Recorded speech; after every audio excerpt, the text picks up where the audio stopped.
Ai, irmãos, um resgate. O resgate é algo que sempre mexe com as nossas emoções, que sempre traz algum tipo de ansiedade e, por que não dizer, de torcida para que tudo dê certo. Talvez você já tenha assistido alguns resgates em situações de calamidade, situações de tragédia, como terremotos, por exemplo, desabamentos, situações onde pessoas são vítimas, ficam entre os escombros e passam o primeiro dia, o segundo dia, e aquele silêncio, operações especiais do corpo de bombeiros, momentos em que se pede total atenção para que se observe se algum ruído sai de entre os escombros, e quando menos se espera, um choro de criança, uma voz clamando por socorro, e ali então uma vida é resgatada, e ali todos podem celebrar a vida. O resgate é algo maravilhoso, que pode acontecer também, não só em situações de calamidade e de violência, ou melhor, não só em situações de catástrofes, mas também em situações provocadas por outras pessoas, que na sua maldade, elas então podem atacar alguém, pode levar alguém aprisionado ou de alguma maneira sequestrado. Também é um tipo de resgate, quando a força policial invade um cativeiro, quando então numa situação de pânico em que reféns estão coagidos, chega ali um reforço policial e de alguma maneira tira aquelas pessoas que estavam aprisionadas, que estavam com seu futuro ameaçado, com a sua integridade física colocada à prova, que estavam na iminência de uma tragédia. Talvez você se lembre do ônibus no Rio de Janeiro, onde ali uma pessoa pegou os passageiros como refém. São muitas e muitas situações que as pessoas ficam em situação de risco, e que com a intervenção, aquele quadro negativo muda. Isso aconteceu na história também. É claro que a maioria das situações que eu estou narrando aqui, elas trazem para nós um alívio quando o resgate chega. A maioria das situações tem a situação da intervenção como uma providência para mudar para melhor, para a continuidade da vida e para a chegada da alegria. Mas aconteceu em 23 de agosto de 1973, eu nem tinha nascido ainda, na cidade de Estocolmo, um ex-presidiário decidiu naquela data assaltar um banco. E ele entrou ali na agência bancária, no centro da cidade, e tomou as pessoas como refém e iniciou um assalto. E naquele assalto, então, com os reféns, ele foi liberando os reféns e começou um processo de negociação que se estendeu do dia 23 de agosto até o dia 28 de agosto. Qual não foi a surpresa dos negociadores da polícia e de todas as equipes especiais, quando começaram a conversar com ali as vítimas do sequestro, que estavam sendo colocadas como intermediadores para levar as notícias e os pedidos, as exigências do sequestrador. Eles começaram a achar estranho, pediram queijo, algumas qualidades especiais de queijo, garrafas de vinho, geleia. E aos poucos, os termos e o tom de voz dos sequestrados, que outrora era assustado, amedrontado, temendo pela própria vida, começou a ficar amistoso. E em pouco tempo ali, ao longo das conversações e das exigências, os sequestrados começaram a se referir ao sequestrador, não mais com um nome ou com termos pesados, mas com termos amistosos, e começaram até a pedir pela vida do sequestrador. Uma situação tão estranha que a psicologia adotou isso como uma síndrome. Você vai ouvir falar na síndrome de Estocolmo, quando as pessoas vítimas de um crime, elas ficam favoráveis, inclinadas, ficam de alguma maneira simpática aos criminosos que os oprimiam. Acontecem com algumas esposas que sofrem violência doméstica, mas acontecem em situações de assalto, de resgate, algumas situações que as pessoas se apaixonam por aqueles que ameaçaram sua vida, que colocaram em risco a sua situação. Síndrome de Estocolmo, aquelas pessoas sequestradas, pessoas que tiveram a arma na sua cabeça apontada, instantes antes, se tornaram melhores amigos do sequestrador. E mais do que isso, alguns anos depois, quando esse sequestrador ele se casou na cadeia, algumas delas foram padrinho e madrinha de casamento dele. É uma situação diversa, estranha, mas possível para nós. Gostarmos de quem nos faz mal, gostar de quem nos faz sofrer, gostar daquele lugar que é o lugar do nosso sofrimento. Estou te mostrando as possibilidades. É claro que a maioria de nós vibra quando uma pessoa é tirada dos escombros, quando alguém sai das garras de um bandido, quando um sequestro chega ao final. Tanto é verdade isso, que pode acontecer do ponto de vista particular, pode acontecer também do ponto de vista coletivo. E foi assim que Deus fez com o povo de Israel. Depois de 400 anos que migraram para o Egito, onde chegaram com pompa e circunstâncias, como convidados especiais, porque eram parentes do governador José, o tempo foi passando e foram se levantando outros faraós. E no levantar de outros faraós, os subsequentes àquele que promoveu José, eles não conheciam a história e não conheciam José. E aqueles hebreus que estavam ali no Egito, que outrora eram convidados, começaram a se multiplicar e se tornar mão de obra barata, se tornaram escravos. Aqueles escravos no Egito eram cada vez mais, pela sua origem, pelo o seu trabalho com algumas atividades que eram desprezadas pelos egípcios, pelo seu tom de pele, por não serem cidadãos da terra, começaram então a ser expostos a sacrifícios, começaram a ser escravizados e explorados em sua mão de obra. 400 anos depois da chegada do povo hebreu ao Egito, um faraó oprimia de maneira tão grande aquele povo, que só restava a eles lembrar-se do passado, lembrar-se do seu Deus, lembrar-se das promessas e das providências feitas por Deus, e clamar a Deus. E sabem de uma coisa, irmãos? Todo aquele que clama a Deus, encontra em Deus um alívio. A Bíblia diz que o ouvido do Senhor não está agravado, que a mão do Senhor não está encolhida para deixar de socorrer aquele que clama a Ele. E a Bíblia diz ainda que um coração quebrantado não desprezará o Senhor.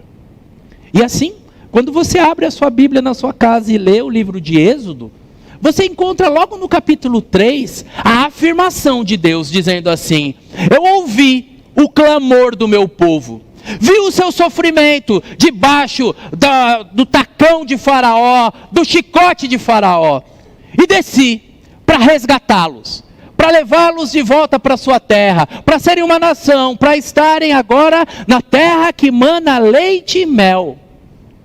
E nesse livramento que Deus dá, Deus resgata o seu povo da escravidão, envergonha Faraó e todos os seus deuses. Já começa com mão forte, abrindo o mar vermelho. E essa fala é tão maravilhosa, que o salmista, no Salmo 136, que você conhece bem, que fala das grandezas do Senhor, ó Israel, o Senhor fez tantas coisas por nós. No versículo 12 do Salmo 136, o salmista diz que o Senhor, com a sua mão forte, nos resgatou. E nos colocou agora numa condição segura, e mudou a nossa sorte, e tirou-nos da condição de escravos, de oprimidos, de envergonhados, de desesperançados, de sujeitos a toda a maldade deste mundo, a condição agora de povo seu, de integrantes da família de Deus, de gente que agora tem uma viva esperança, um novo caminho e uma nova história pela frente. E este Deus que fez este resgate tão maravilhoso, deixou claro que este resgate era apenas um símbolo do grande resgate que aconteceria. Por isso, o tema da mensagem desta noite é outra vez resgate. Mas pastor, se o resgate da escravidão que Faraó impôs já foi tão grande, se um milagre foi tão magnífico em envergonhar todas as entidades egípcias tratadas por eles como deuses, se Deus deu um livramento que colocava para o povo na sua marcha rumo à terra prometida, uma coluna de fogo durante a noite para que iluminasse o caminho e eles não sofressem com a gelidão do deserto, que às noites a temperatura cai de maneira brutal, e colocava uma nuvem para que eles durante o dia não fossem escaldados pelo sol desértico. No meio de tantas coisas maravilhosas, o que pode ser, pastor, maior do que isso? O que pode ser um resgate? Como pode acontecer outra vez um resgate tão grande que eu nunca ouvi falar? Pois bem, este resgate é o resgate para o qual aquele resgate apontava. Tirar das mãos de um opressor, tirar do território estranho e levar para uma terra sua. Deixar de ser escravos de um mundo mau, exigidos pela vida, oprimidos por um poder político, para estar num reino maravilhoso, onde diferente de Faraó, o Deus é bom e justo e premia todos os seus e tem uma coroa da justiça reservada para os que os amam. Este é o resgate de Cristo Jesus, outra vez um resgate, mas agora com características todas especiais, que eu quero ler para você, que a Bíblia traz para nós olharmos com carinho nas palavras do apóstolo Pedro, alguém que experimentou esse resgate.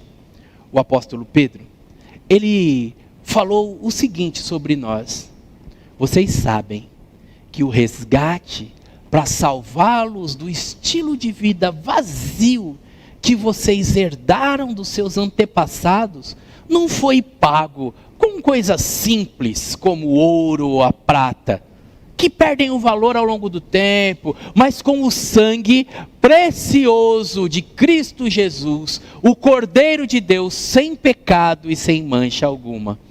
Esta afirmação feita pelo apóstolo está na carta que ele escreve, 1 Pedro, capítulo número 1, nos versículos 18 e 19. Não foi por algo perecível como o ouro e a prata, não foi com algo de valor relativo como minerais extraídos pelos... Não foi de forma passageira como na outra oportunidade. Não. Este novo resgate para salvar as nossas vidas agora tem características todas especiais que eu quero falar com você sobre elas. Desta vez, o resgate é de um outro poder. É claro que Faraó, como maior entidade da época, como o grande soberano sobre as nações, com grande influência nas suas construções e em todo o poderio bélico, ele era significativamente um rei de quem todos deveriam temer e deveriam de alguma maneira se proteger, estar alinhados com ele. E aqueles que eram contrários a Faraó sofriam penas terríveis. Mas desta vez, o resgate é de um outro rei, da mão de um outro tipo de opressão, invisível, de uma opressão que agora a gente não vê esse soberano sentado num trono, ou de alguma maneira não tem que pagar impostos para ele. Não, é um outro rei, é um resgate diferente. Desta vez, o resgate, além de ser de um rei invisível, é também de um dos mais temíveis opressores, dos mais temíveis atrapalhadores, se é que existe essa expressão, um dos piores atrapalhadores da vida, que é você mesmo. É isso mesmo. Na literatura, a gente encontra muitas falas sobre a necessidade de lutarmos contra nós mesmos, do nosso estilo de vida, das nossas paixões, dos nossos vícios, se colocarem como inimigos de nós mesmos. Você que procrastina, que deixa as coisas para fazer depois, você sabe do que eu estou falando. Como você pode ser inimigo de você mesmo. Você que em algum momento da vida esteve, ou quem sabe está, nas mãos de algum tipo de vício, que você diz eu domino, a hora que eu quiser eu paro. Você sabe como esta fala sua para si mesmo, não, é só um lazer, eu estou tranquilo. Você sabe como você é inimigo de você mesmo e muitas vezes caminha para o abismo e muitas vezes destrói a sua vida, suas emoções, sua saúde, sua família. Você sabe como a gente pode ser inimigo da gente mesmo, quando as pessoas nos aconselham e nos falam, olha, não vai por aí. E ainda assim você fala, não, eu vou. Dessa vez vai ser diferente. Você sabe, você já viveu isso. Você que agora está casada, que está casado, e que de alguma maneira recebeu um conselho de alguém que te amava e falava, cuidado, olha, você não está vendo esse ponto. E aí você falou assim apaixonadamente, ah não, quando eu casar eu consigo mudar ele, eu consigo mudá-la. Você sabe como você sabota a si mesmo, como você se coloca inimigo de você mesmo, se levando por paixões, deixando-se enganar por sentimentos que muitas vezes são tão fracos, tão passageiros, tão infantis, tão adolescentes. Você sabe que você muitas vezes é seu próprio inimigo, quando troca o ótimo, ficando com aquilo que, tá bonzinho esse aqui mesmo. Você sabe como você é seu inimigo quando você troca prazeres passageiros, abraça como se fosse a última coisa da vida, viver aquela emoção, e deixa de lado conquistas e vantagens duradouras, expressivas e eternas. Você sabe que você, entregue a você mesmo, tem uma maneira vã de viver. É disso que Jesus veio nos salvar, e é isso que está no versículo número 18. Ele veio nos salvar do nosso estilo vazio de vida. É um estilo vazio de vida, em que as paixões imperam, em que tal qual adolescentes, a gente se deixa levar por prazeres, onde a gente não faz a contabilidade, não faz o balanço daquilo que é precioso de verdade, que influencia a nossa vida, que agrega valor, que nos conduz à eternidade, que agrada a Deus. É esse resgate que na pessoa de Jesus Cristo se operacionaliza. É um resgate de caminharmos com as nossas próprias pernas para o inferno. Porque ele disse, quem crê e for batizado, olhará a vida de outra forma. E por conta disso caminhará comigo, e por conta disso será salvo. Mas quem não crê, já está condenado. Novamente um resgate. Mas agora, o resgate não é de 10, 20 ou 30 anos de existência. O resgate é para a eternidade. É o resgate do nosso nome, da nossa memória, da nossa alma, conduzindo-nos na direção de Deus. Ele nos resgata e nos livra de um mundo mau, como última resposta para a vida, a última situação possível da gente viver. E todos nós sofremos essa semana quando 4 crianças numa creche, eu imagino como os pais aqui da igreja que deixam seus filhos na creche, ficaram com o coração apertado. Alguém maldoso num momento de fake news disse que era um ataque coordenado e que iam atacar em várias creches, e eu fiquei imaginando o desespero de cada pai, e como é maldoso esse nosso mundo, que com uma notícia mentirosa faz com que a desgraça em um local se torne desgraça em vários locais. Como o mundo é mau, irmãos. Como esse nosso mundo não pensa nas pessoas, não pensa nas circunstâncias, plantam tristezas nos nossos corações, geram um desespero na nossa vida. Este mundo mau, se fosse o único lugar para nós vivermos, irmãos, viver não valeria a pena. É por isso que o apóstolo Paulo, alguém que conheceu Jesus, falou assim, que se nós esperamos Jesus somente para essa vida, nós somos os mais miseráveis entre os homens.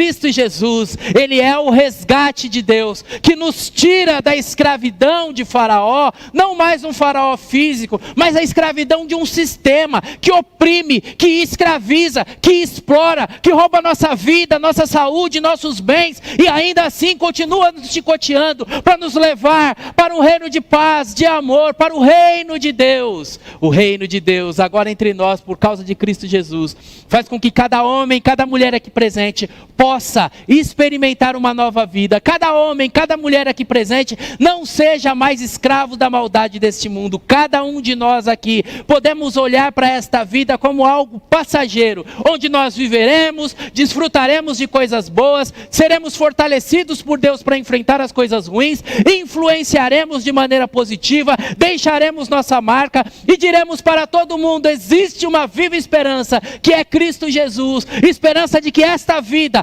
má, onde o nosso corpo físico vai se deteriorando aos poucos, onde a nossa mente vai sendo atacada por pensamentos maus, vai ficar tudo aqui quando nós encontrarmos em Cristo Jesus, aquele que fortalece o nosso corpo, limpa a nossa mente e nos aponta para o céu, aonde Ele haverá de nos receber o resgate de Deus para uma nova e viva realidade, em que cada um de nós pode entrar pelo sangue de Jesus. O sangue de Jesus.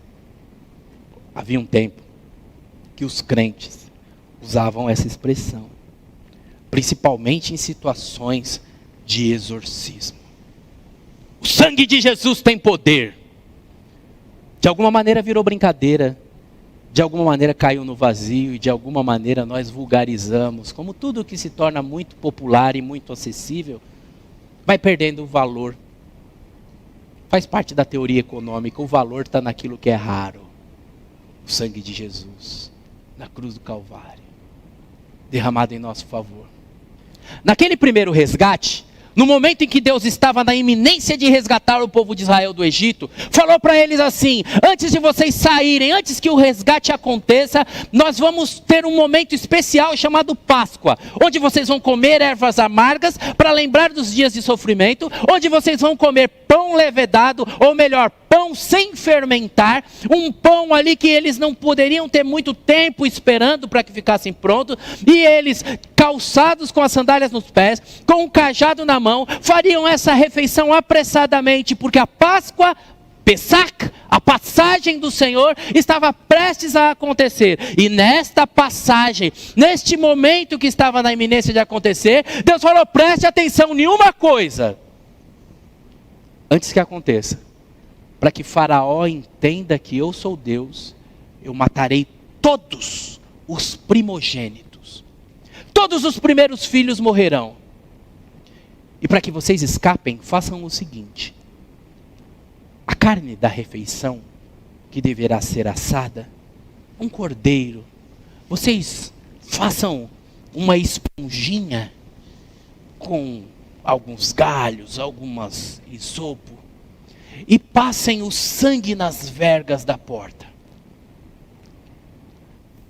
O faraó precisa conhecer o meu poder, e ele vai saber que eu separo quem é meu e quem não é meu. Ele vai saber, e o anjo da morte vai passar, e na casa que tiver o sangue do cordeiro, quando o anjo da morte passar, Pessach, na Páscoa, quando ele passar, ele vai olhar e falar: aqui eu não entro. A morte não tem poder sobre essa casa.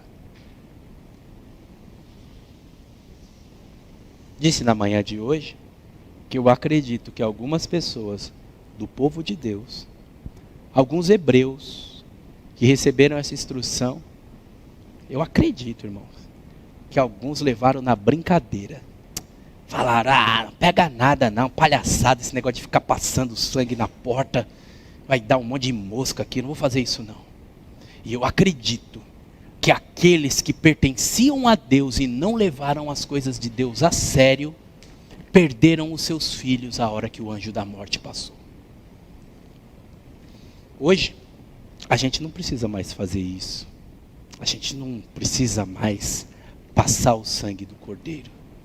Porque agora, a Bíblia diz que o sangue de Jesus, está sobre nós. O sangue de Jesus nos purifica de todo pecado. E hoje a marca, hoje quando o anjo da morte passa, ele já não olha o umbral da porta, ele olha a sua vida. E quando um mal vem sobre você, por isso que o apóstolo vai dizer que quem é de Jesus o diabo não toca. Ele olha e vê o sangue de Jesus sobre a sua vida. O inimigo pode até influenciar, pode soprar coisas na sua vida, dizer que a vida não vale a pena, colocar algumas complicações para você desistir, para você desanimar. Ele pode até do lado de fora te influenciar, mas não pode entrar dentro de você, porque agora, com o sangue do Cordeiro, agora você é selado e o Espírito Santo de Deus, se você tem um compromisso com Jesus, faz de você alguém imune ao ataque do mal,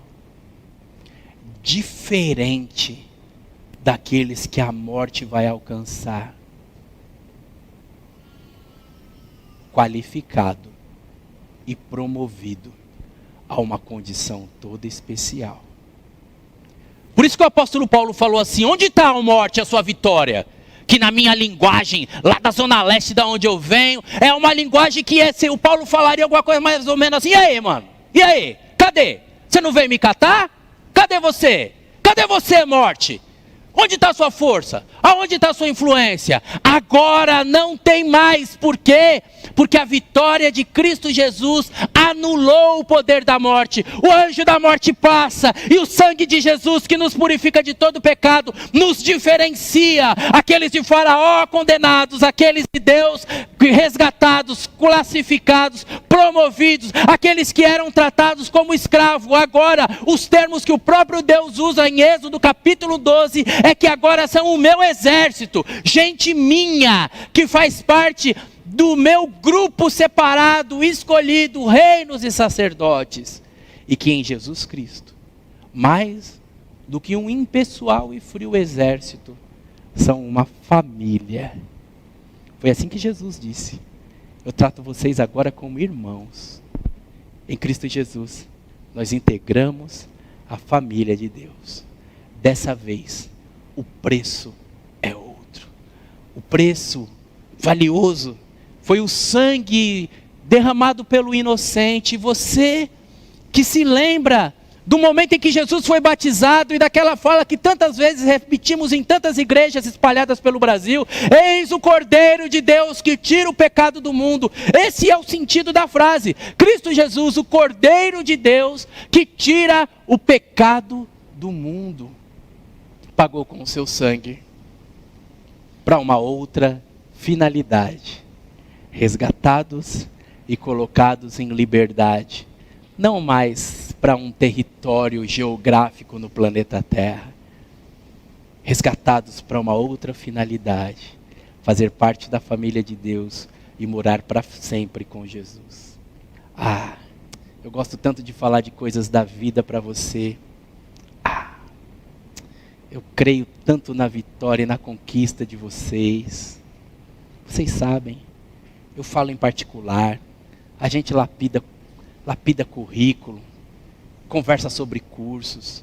Eu acredito na sua prosperidade material. Vejo alguns de vocês em cargos de diretoria na empresa, vejo os negócios prosperando, vejo muitas coisas boas, alegria com os filhos, a felicidade de conduzir a filha ao altar e vê-la casar de uma maneira linda. Acredito em muitas coisas boas para esta vida, irmãos, mas eu não posso ficar só no rasinho e falar só de coisas pequenas para você. Tudo coisa pequena. Foi isso que ele falou. Vocês não foram comprados por coisas baratas como ouro, como prata. O livro de Apocalipse, que fala do sangue de Jesus que nos comprou, fala como será o céu. E na sua descrição do céu, ele fala que o céu tem ruas de ouro. Sensacional essa descrição. Sabe por quê? Porque ela tem um simbolismo muito profundo. Aquele mineral pelo qual a gente se mata na terra, ele é pisado no céu. É isso, exatamente isso. Não vai pensar não que, então eu vou levar uma talhadeira para o céu, que eu vou tirar umas lasquinhas de ouro para fazer um anel. Não é disso que está falando, não. Ele está falando que aquilo que a gente se mata aqui, que a gente corre tanto atrás de bens econômicos, de tantas coisas, no céu é desprezível. É desprezível. A finalidade agora é outra. A finalidade agora é ser reinado por Deus. A finalidade agora é desfrutar da criação de Deus. A finalidade agora é não ser mais ameaçado pela morte. A finalidade agora é glorificar o nome do Senhor. A finalidade agora é louvar ao Senhor. A finalidade agora é outra. Ele nos resgatou agora para sermos da sua família, para que o mal não nos toque mais. Ele nos resgatou para que a gente tenha paz. Ele nos resgatou para que, quando o final da vida se aproximar, a gente possa receber de cabeça erguida. Que as circunstâncias que nos são contrárias, quando nos advier, a gente possa olhar para elas, encará-las e falar: isso aqui é passageiro, porque eu pertenço a Jesus. É possível que alguns males te incomodem. É possível que algumas situações possam ocupar um espaço no seu coração e na sua mente, roubar sua paz, roubar o seu sono. É possível que você esteja muito preso às coisas daqui. E eu preciso te dizer, nesta noite de Páscoa, que o Senhor pagou um preço, nos resgatou, para que possamos ser um povo diferente. Um povo que pertence ao Senhor. E olha, este preço já está pago. Eu falei no começo da mensagem sobre a síndrome de Estocolmo. E é possível que algumas pessoas com a síndrome de Estocolmo estejam aqui nesse auditório ou nos acompanhando pela internet. Gente que ficou abraçado com o sequestrador, que ficou com dó de quem fez mal, que ficou apegado: eu quero ficar aqui no cativeiro, aqui está gostoso, a gente faz as necessidades numa lata aqui. Gente que está feliz com a miséria desse mundo, mesmo diante de um novo mundo sendo apresentado, de um novo céu e nova terra sendo prometida. O resgate foi pago, para que a gente pudesse viver uma nova vida, nascer de novo, entrar no reino de Deus. Você vai desejar uma nova vida ou vai ficar com síndrome de Estocolmo, agarrado a essa vida, querendo viver nesse cativeiro? Você vai permitir que o Senhor, que libertou o povo das mãos de Faraó e levou para a terra prometida, que nos libertou deste mundo, desta opressão, desses medos e da morte, e nos levou para a nova vida, você vai permitir que Ele te conduza pelas mãos neste novo trajeto? Esta é a oportunidade, este é o compromisso, esta é a oração que você pode fazer nesta noite. Deus, eu entendi que o Senhor resgatou, eu entendi que tem prisões que são visíveis e prisões que são invisíveis, e que eu estou preso em muita bobagem, em muitos vícios, em muitos sentimentos deste mundo, mas nesta noite eu quero ser resgatado. Quero ir para uma nova realidade com o Senhor. Quero pertencer a Ti. Eu espero que você faça essa oração. Eu espero que você desfrute do resgate de Deus. Afinal de contas, o preço já foi pago. Por bondade, abaixe a sua cabeça. Quero convidar as minhas irmãs que nos conduzirão em adoração para assumirem as suas posições enquanto eu oro pela igreja, para que seja uma noite de salvação. As palavras usadas por Pedro são palavras muito fortes. Ele nos resgatou da nossa vã maneira de viver.